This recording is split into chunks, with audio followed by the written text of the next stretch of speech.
What is going on, everybody? Welcome in Wednesday afternoon, Wednesday evening, depending on where you are at. Uh, Happy to be back. Got my main man Joe here actually with me today. Joe, what is up, man? Yo, yo, yo. I went 2-3 yesterday, out of five. Just a couple crazy things happened. The hook did finally go my way yesterday, so Really? there's a plus. Yeah.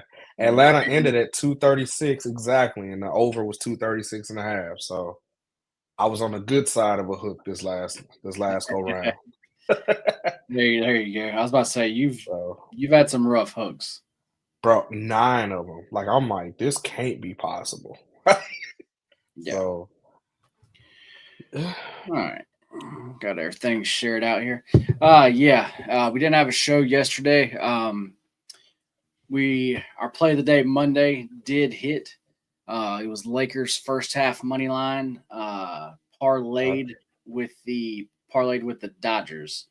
mhm. Um, that one hit. I forgot what it was, plus 120 something. 126 or something like that. Yeah, Yeah. yeah, that sounds right. So that was a nice win for us. We'll see if we can keep going here. J Bo is already in the chat. What is going on, man? Yo, yo. Uh, Dodgers was so money. Yeah, man. Yeah. Yeah, I played the same way in actually both games there. The Dodgers, that's one of the honestly the cheapest prices you're gonna get on them the entire year. Um, Yeah. I'm not sure if that was I'm not sure what that was. I'm not sure if that was Cubs It was love. I'm not preseason. Yeah, That's I what it don't know was. what's going on there, but that was very cheap, very cheap prices. So yes, it was nice to get those wins there, and yes, very ready for opening day. We have one more week. J-Bo, Cavs, and Kings. We're definitely going to get to that one later on in the show.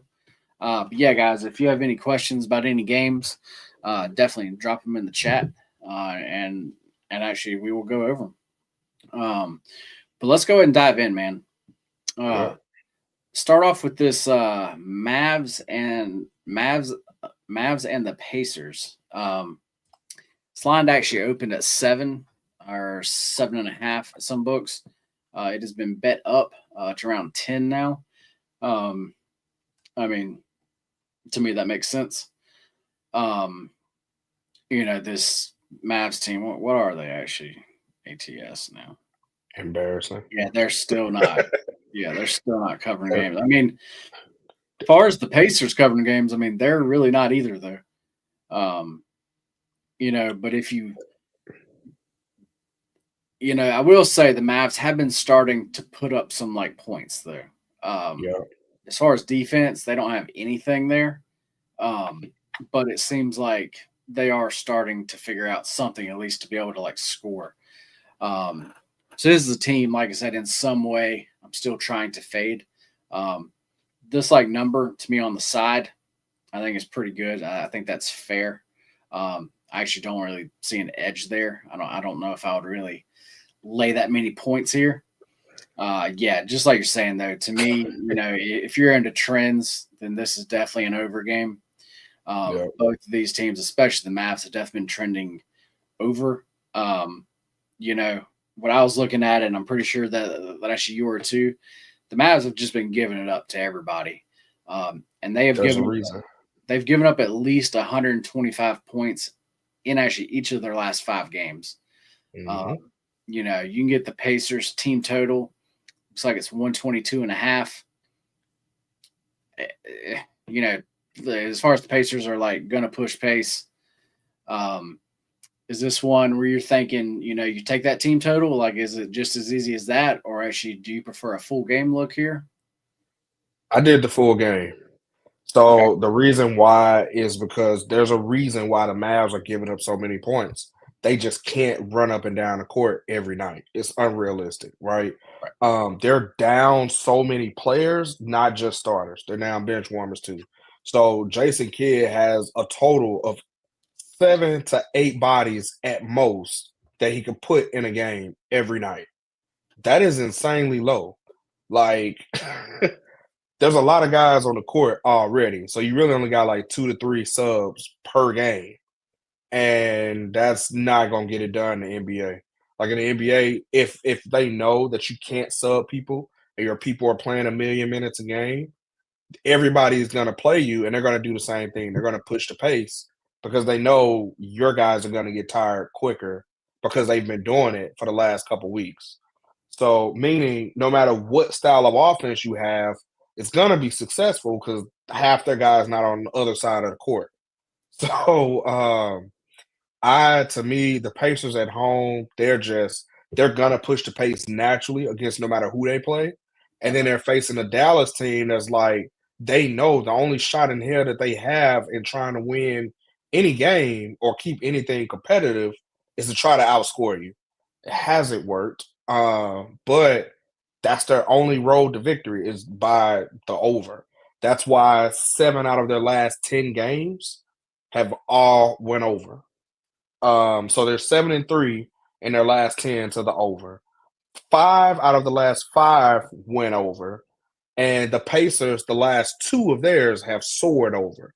So it's like, why would I take the under here? Like 236 is a very realistic number because I do expect the Pacers to drop at least 125. And it's not unreal to see, because 2 of those games that they gave up 126 and 129 to the Spurs. The Spurs don't really have a fast-paced offense, nor do they have like the most efficient offense in the world, right? So if you're giving up that many points to the Spurs, the Pacers have a much better offense, a much deeper bench. Like it's gonna be a field day. It's really gonna be a field day. So I the guess only thing that makes me nervous in this game is if the Pacers decide to sit some of their starters, right? Because I mean, they're still gonna win.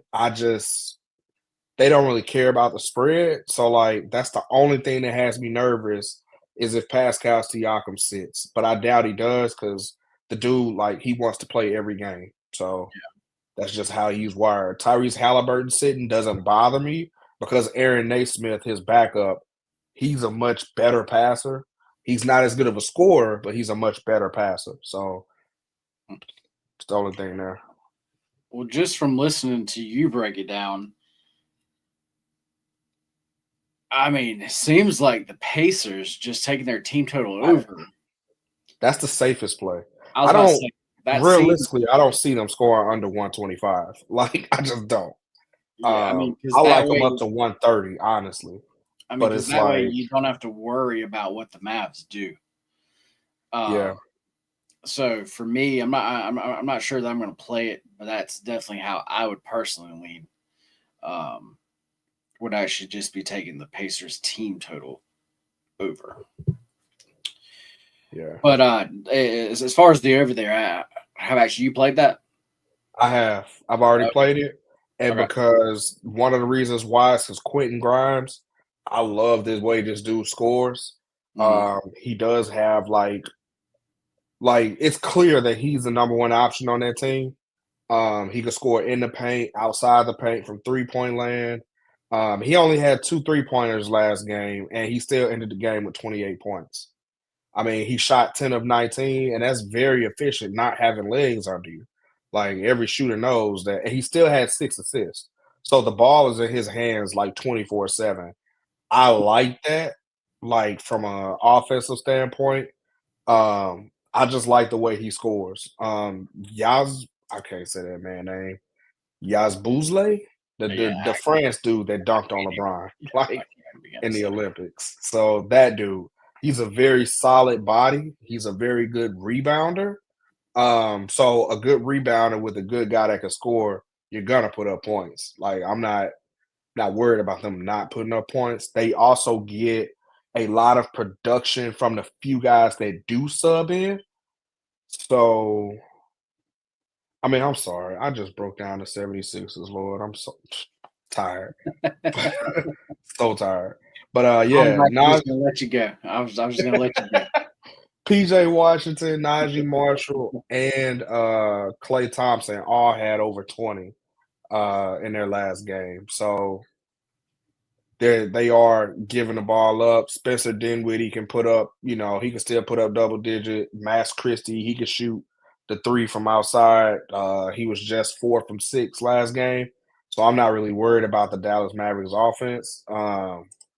That's why I just took the full game team total, the full game.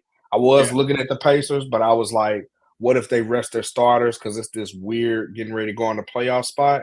So I took the full game because I know that's going to soar over because neither team is going to play defense. So, I got you. I got you. Well, yeah, man. Let's keep it moving here. The Houston and the Magic game. Let's actually come back to that okay, because I feel like I have a lot to say there, and I actually just want to kind of get your take off of what I say. So okay. yeah, let's actually come back to that one a little bit later in the show. Um, Pistons at the Heat, man. The Heat just can't fucking win a game. um, like I'm okay. When we talked about them, they were they were playing the Knicks, Plus 7.5. and I was like, you know what? I'm not gonna bet it, but tonight's the night. Because actually this like number for the Heat, it doesn't make sense. And then sure enough, Yeah. the whole first half they were leading, Dominating. right? Yeah. Yeah. And I was like, damn it. I was like, I knew this was the I should spot. have Like played it. I talked about it, and man, I'm glad I didn't. Because boy, that second half, whew, What the hell was that? Like, I, just they never came out the no clue. locker room. I have Like, no clue. In the third quarter, they came out and scored 15 points. yeah, they shit the bed. That's the definition of shit the Um, bed. so yeah, man, this like I said, we've talked about it over and over. I keep thinking this is a good spot for the Heat. This is a good spot, great bounce back spot. I'm just there's just no way I can bet the Heat, man, in Mm-mm. any way. Um, so for me, I like don't like have anything here. It's also getting to the point of where they've lost so many games now. Like I said, the value is definitely there on them. I just can't. It was kind of like the Shouldn't. Magic. I believe it was the Magic. I believe it was them actually right before.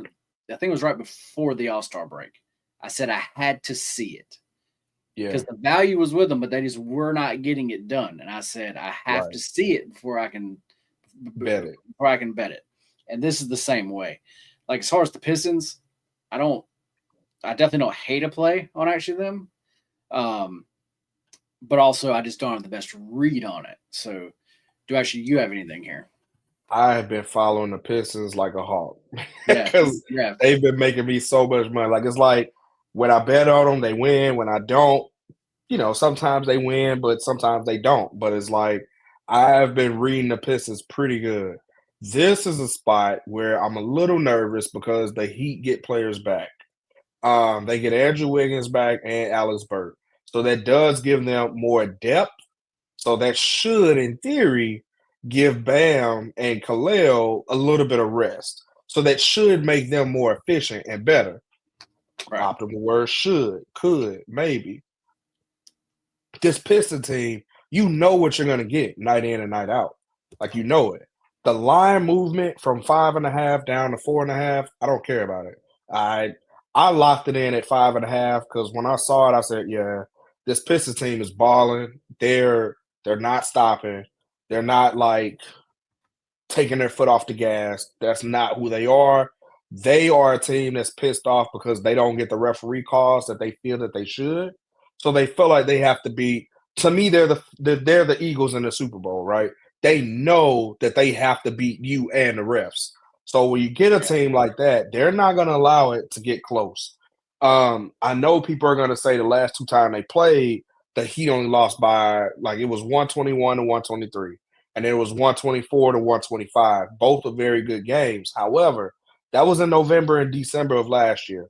That was before the Pistons had their official what they're doing now lineups. That matters because matchup matters a lot in the NBA. Who's coming off the bench when? When are they going to take the shots that they're going to take? Who's allowed to have the green light? they know that Tim Hardaway and Malik Beasley are going to have X amount of shots. This is your window. This is your time. Everybody knows their role now. The roles are defined. So I love this Pistons game. Far as like I'm already laying 5.5. The line moved to 4.5. But the Pistons team total 111.5. That is a very good look. The Pistons have scored 127. They scored 107 against OKC, which is very impressive because OKC does have a very top defense. They scored 125, 123, and 119. So they've been clearing the 111 mark a lot. To couple that, Miami's been giving up a ton of points. They've given up 116 to the Knicks, who don't have the best offense in the world, 125 to Memphis. That's expected. They kept the Celtics, they rested starters that game. So they only scored 103. But they gave up 119 to the Clippers. So, like, the Heat have been giving it up. Detroit has been scoring. That 111 is way too low, in my opinion. But like I said, on my Twitter page, I gave out the 5.5. So I'm going to ride with that. But that 111 is not a bad look at all. I like that. I can definitely see that. Man, I'm going to go ahead and jump on kind of down the slate here. There's a lot of these games here in the middle that, I don't really think need to be talked about. So chat, if you have any certain games you want us to go over, and that does include college games. If anybody has any college games, we can definitely talk those too. So throw them in the chat.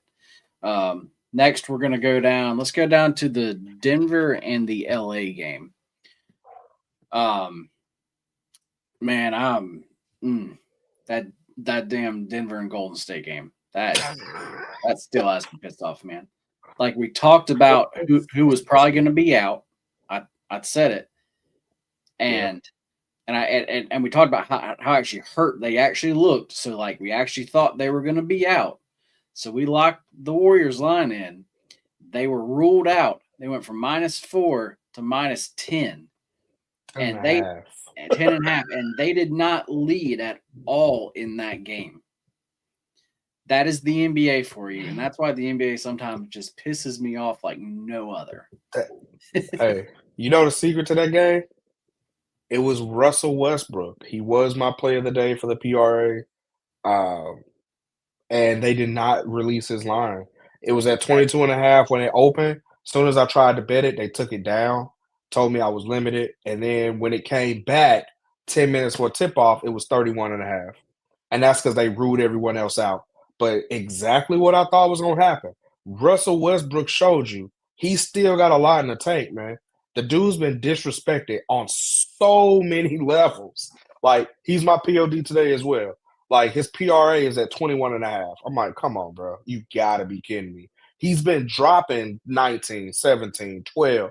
Just in points. You know he's going to rebound and you know he's going to assist. Like, he plays the game the right way. There's a reason why Jokic campaigned to get him.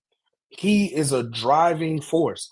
Aaron Gordon, he took it back to his Orlando days. This dude went from being hurt to, like, did he drop 36 or something like that? Like, it was something insane. I'm like, yo, where has this Aaron Gordon been, like, all season?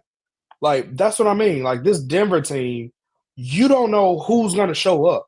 And that's why I hate betting on them or against them, because it's like, damn, you can look at the injury list, but it doesn't matter. Like, you figure they're going to play hurt, right? Like, Jokic never sits down. And the fact that I felt like he really just hurt his MVP odds trying to protect him, right?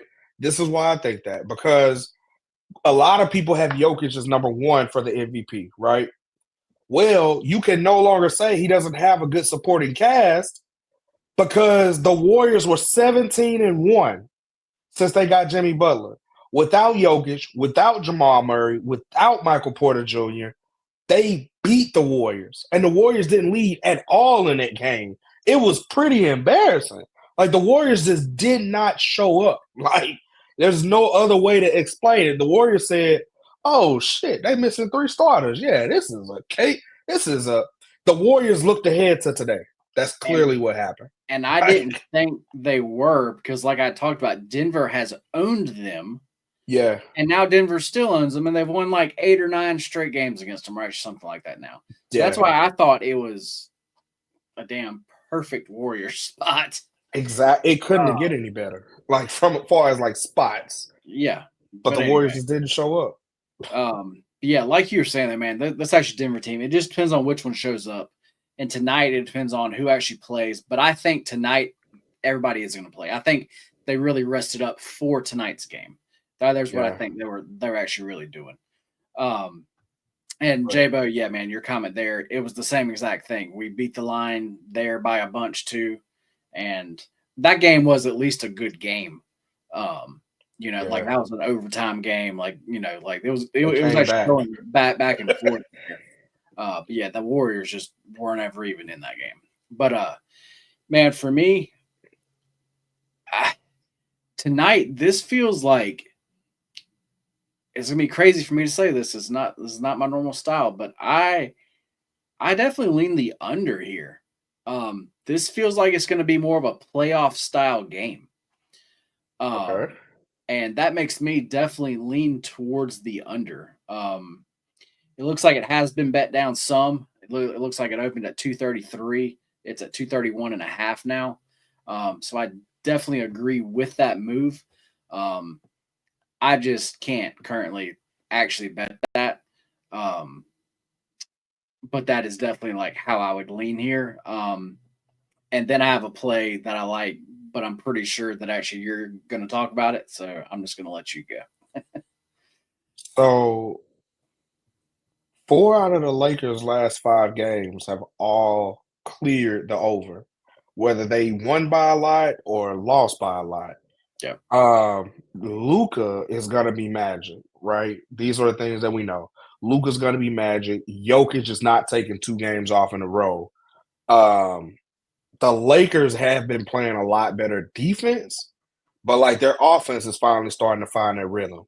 One thing we know about the Nuggets, when they want to score, they can. If the bench, basically the bench beat the Warriors. Like, let's just call it what it is, right? Because you Okay. only had Westbrook was coming off the bench, right? I don't think Christian Braun played. I Nope. think Gordon was the only starter in that game. Yep. So he and Westbrook literally used the bench and dropped 114 against a Warriors team that has good defense, which is why I'm nervous about this total. Like, these two teams just met up less than 2 weeks ago. Like they met up less than a week ago. That's 314. And they had 126 to 131. So it's like, so they scored 157 or 257.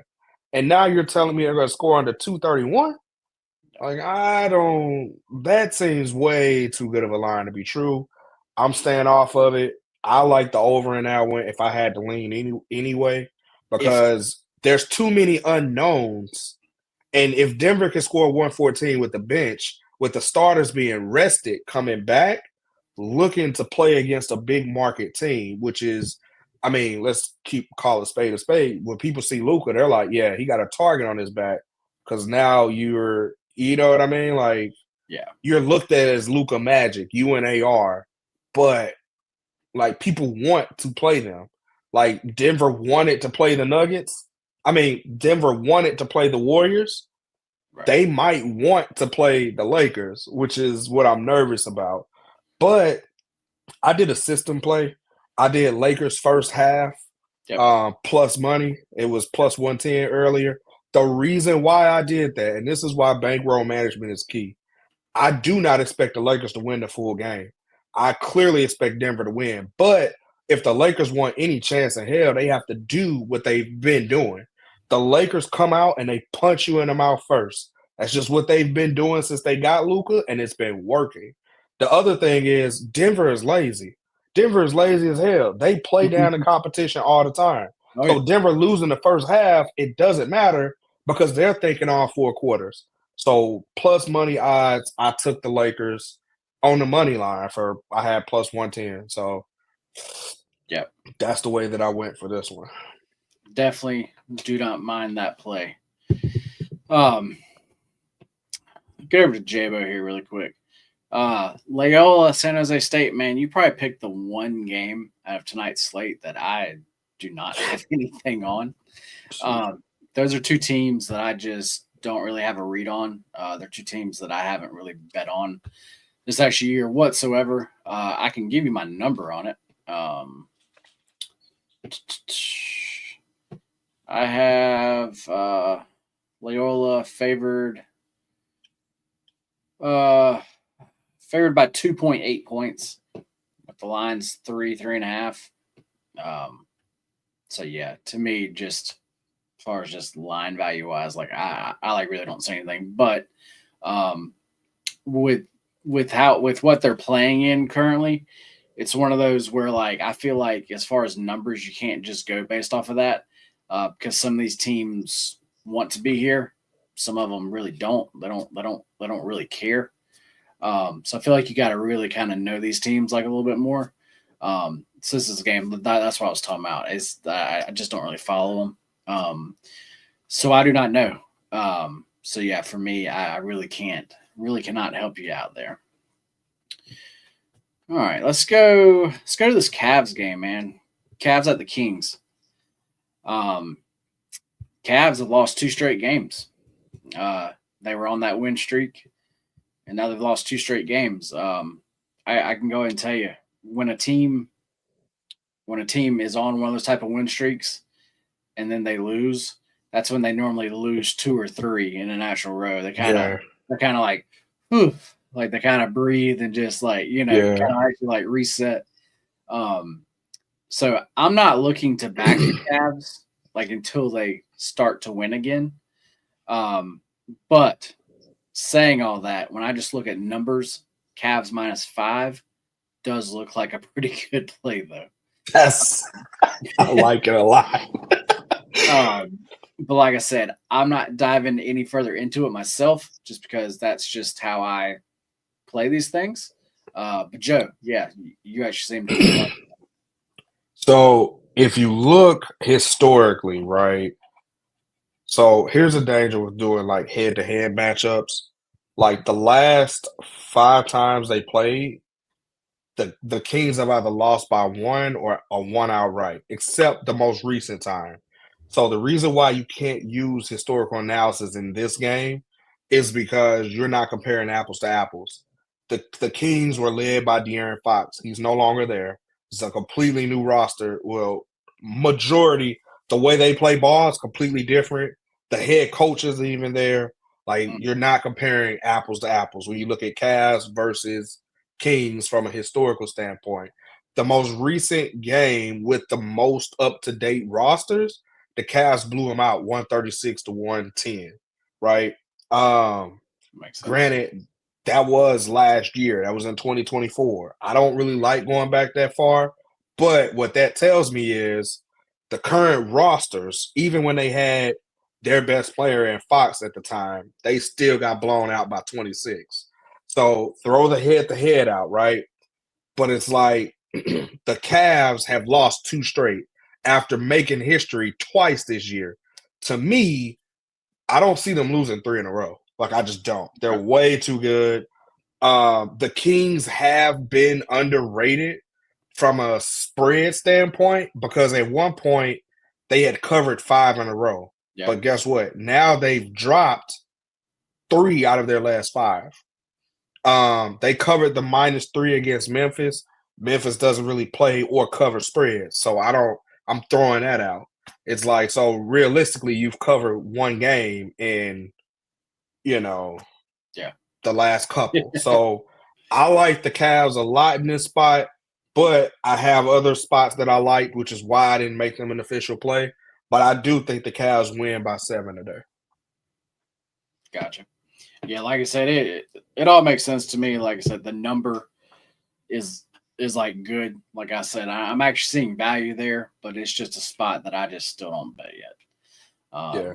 So yeah, for me, staying off of it. Um,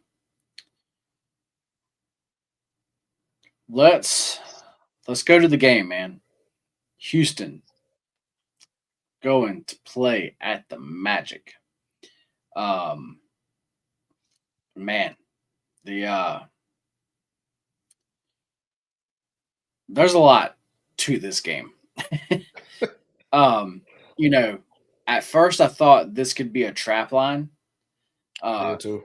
Because I was like, all right, Houston minus 2.5 with how like they've been playing, like, that doesn't seem right. But these two teams just played, and the Rockets were favored by 3.5, and actually, like, that was at home. So when you look at when you look at now like they're on the road and actually like they're laying 2.5. So with how good they've been playing, they're getting the bump up from that. So to me, the line actually does make sense. Like I said, when I actually like looked like into it, this does not seem like a trap line. So I'm like past that one point now, and this Houston team, we've talked about it so much. They they can beat you in so many ways. They can beat you in that faster pace, actually like high like scoring game, or they can grind it out and beat you in a 94-86 game. Yeah, Like they something like nasty. yeah, they like really can. And as far as the Magic, you like know they're gonna want to play at a slower pace. Um, and but that's not going to bother Houston whatsoever. Um, It's gonna but hurt them more than help them.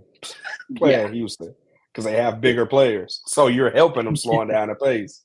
I'm sorry. so then all that, then you have these other two factors. They just came off of a long road trip. This is hmm their first game back. These are spots that I look to fade teams. Yep. Um, yeah, I don't just blindly fade them, and as to some other things have to go together. But I do like to fade teams on that first game back after a long road trip. Well, their last game, they also beat the Cavs, so Let down. you got a letdown spot on top of it also. So to me, this is just a whirlwind put together of why are we not just backing Houston here? So there's a couple things that went into that Cavs game, right? First off, let's just put it out here. I am back in Houston. I'm Okay. laying whatever number they want to say. I think Houston wins by 10, honestly. This Magic team, they're not this line is priced as if it was last year Magic team and everybody was healthy. I was about to The say the they have, Magic are only yeah, 18 and 16 at home. Last year they had a magical record at home, but a yeah, horrible away record. This year, the reason why their record is the way it is because they're still horrible on the road, 12 and 20, but they're horrible at home too. They're barely over 500 at home. So you're taking a barely at home team that I'm telling you, the at home is the reason why they're only minus 2.5. And then it was like they dropped that game or they beat the Cavs outright. I don't think I don't think Mitchell played, did he? Because I remember Tyler Jerome having way too many minutes, hmm and he and Paulo started going back and forth on the court. And you guys know I love looking at qualitative stuff whenever you're using it to couple it with analytics. And Paulo he's one of those dudes where you get the yapping, he just turns Super Saiyan and you just can't stop him. And that's what happened. Evan Mobley was trying to force it. It wasn't his normal smooth looking self. Tyler Jerome had too many minutes. He got the yapping with the wrong dude on the court, one of the only two players on the Magic that could do something about it, and that's what happened. They did something about it. Do I think that could happen again? No. The Rockets, the reason why they just played the Rockets, right? The Magic only scored 84 points. And the reason why is because the Rockets decided to beat them with the defense that day. Paulo was the leading scorer for the Magic. He had 25 points. Sounds good, but it's actually pretty bad. You took over half of the shots of the whole game. good grief. Like he had 23 shots and he only scored 25 points. That is pretty damn embarrassing. So the dude that did this, the dude that beat the Cleveland Cavs, he cannot beat the Rockets. You know why? Because the Rockets know how to play defense. They just pick and choose when they do it. The other thing is, if you're gonna beat the Rockets, you're gonna beat them as a team. You're not gonna beat them on an individual player level. The individual player level, you're gonna get the floor mopped every time of the week. I'm telling you, I watch this Rockets team more than I would like to admit because I'm a local, but it's like an individual team will never beat a team that plays like a team that has a very good ass head coach. Won't happen. The Rockets have the better coach, the better roster. They're deeper. Like the Orlando Magic got like maybe 3 players tops that they can rely on, and one of those will be completely neutralized, and everybody else will have to beat you. They can't. My second favorite play on this game is Paulo under 4.5 assists. Reason being, he's gonna be yapping. He's gonna try to beat the Rockets by himself, and it's not gonna happen. Paulo's a young guy in his NBA career. You know, young guys, young bulls, you can't tell them shit. They think they know everything, and he's like that. He's given the opportunity to do whatever the hell he wants to do because his season is a wash. So who's gonna tell him different, right? So he's literally just stat padding right now. And also, Cole Anthony is out. Yeah. So So, doesn't matter. I, They're not well, they're not beating the Rockets, bro. um, yeah, man, I don't think we have to really talk through that one between the games that we all talked about there. Our like play Yeah. today is going to be the Rockets minus 2.5. You can get that at actually minus 105. That is over on ESPN Bet.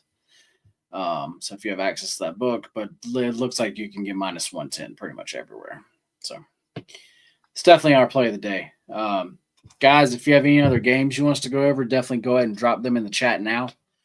Because those are all the games that I plan going over. I'm sure Joe has a couple other ones that he like probably wants to talk about. But yeah, if you have anything else, guys, definitely drop it in the chat now. Joe, did you have anything like any other plays you wanted to go over? My dog of the day was the Washington Wizards plus it Okay. was plus 135 earlier. It was plus when they were plus 6.5 or something like that. I sent it to you as a screenshot, like, hey, these are all my lanes, whatever. But Yeah. I was like, yo, I really like that Washington play. The reason why is because Washington has been playing really good ball. So at plus, what is that, 135? Those are very good odds Looks like it's for a down to plus Washington team. 125 now. Yep. Yeah, they're very underrated. Chris Middle. Oh, wait. No, he's out. Okay. Didn't see that. Okay, You delete can go to this that. game for uh, actually less than $5. that's insane. So my $5 bag at McDonald's for my kid with the nuggets. You can literally go to this game. That's embarrassing. Yeah. But yeah, but I even still with Marcus Smart being out, the injury list is a CVS receipt on both sides. They still have Marcus Smart and the Wizards, and that alone is enough to beat the Jazz. The Jazz don't really have like well, they got Keontae George playing still, but shit, I don't think that's enough to be honest with you. I like this Wizards team. They've been figuring it out a lot. Um, the last 2 games they ran up against the Trailblazers team they finally got it rolling, but they also barely lost to the Cavs. Or who was that? Sorry. But yeah, I'm high on this Washington team right now. If you guys know that I like finding teams when they start looking good so that I can ride the train a while before the books and the public and everybody else catch up to them. It was Denver that they beat outright, and they beat Denver 126 to 123. They were losing by double digits in that game, and they came back and won outright. And they beat Detroit outright as well, 129 to 125, which is why that was the second game that they had played Detroit. But still, they did it. So the Jazz, they're just too damn injured. And the guys that they are out there, they're too young.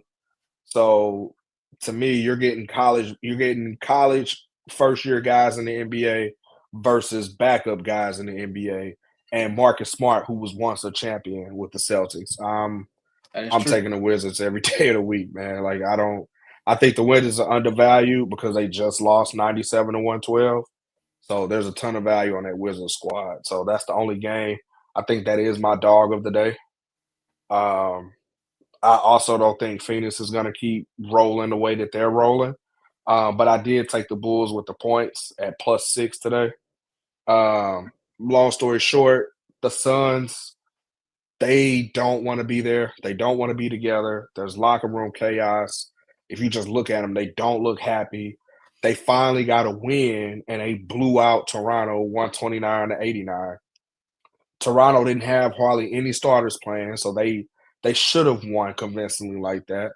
But the Bulls have been either winning outright or putting up a damn good fight against whoever they played the last couple weeks. The Suns are historically horrible against the spread, and the Bulls are good against the spread. So couple all that together, you got to give me 6 points with a team that I know is going to fight from Q1 to 4. I'll take it. So that was it. So, only two that I had for today that we didn't talk All about. right. Well, guys, tomorrow is the big day. Well, I know the tournament is technically started, but tomorrow it really starts. We have basketball all day long. Is as actually far as across the board, we'll be live tomorrow morning at 10:30. We want to get in there, get everybody's so everybody can have time to talk about the games with us and then have time to actually bet the games because the games start at noon. So yeah, definitely do not miss that show. And then we will still be with you again tomorrow afternoon at 5. We will not be having a Friday show because I will be at the games. So tomorrow will be the last show of the week for us here. But yeah, Means you man, got to take a toast tomorrow. right? Definitely so. And actually, like we'll have games live during the show too. So like, I'm sure we'll be talking about them too. I'll actually have something to say, maybe some live bets. You never know. So yeah, definitely tomorrow at 5 o'clock. Definitely join in with us. Yeah, guys, that is all I have. Once again, play of the day: Rockets -2.5. Really like that one. Joe, tell them where to find you and take us out. You can find me at Lay Off the Juice. I had a couple DMs that said, "Hey, I really like your props," or "Hey, I really like your spreads. Could you just do, like a half and half type situation?" So that's what I did. I gave out my 5 top plays on from a spread and total standpoint, and then I gave out my 5 top plays from a prop standpoint. So whichever plays you like, feel free to tell. Uh, there we go. So again, at Lay Off the Juice on X, formerly known as Twitter. So, ready for me to do the thing? Do it, man. Get out of here, baby. All right. So, it's almost that time. It's Wednesday, weekday, hump day, the day after Taco Tuesday. What is that? Pre-Friday Eve, right? It's Friday. Well, pre-Friday Eve would be, yeah, that's today. So Yeah. Friday Eve is tomorrow, so it's pre-Friday Eve. Yep. Uh, but like my boy DJ Khaled said, you either win with us or watch us win. Either way, let's fucking win, baby.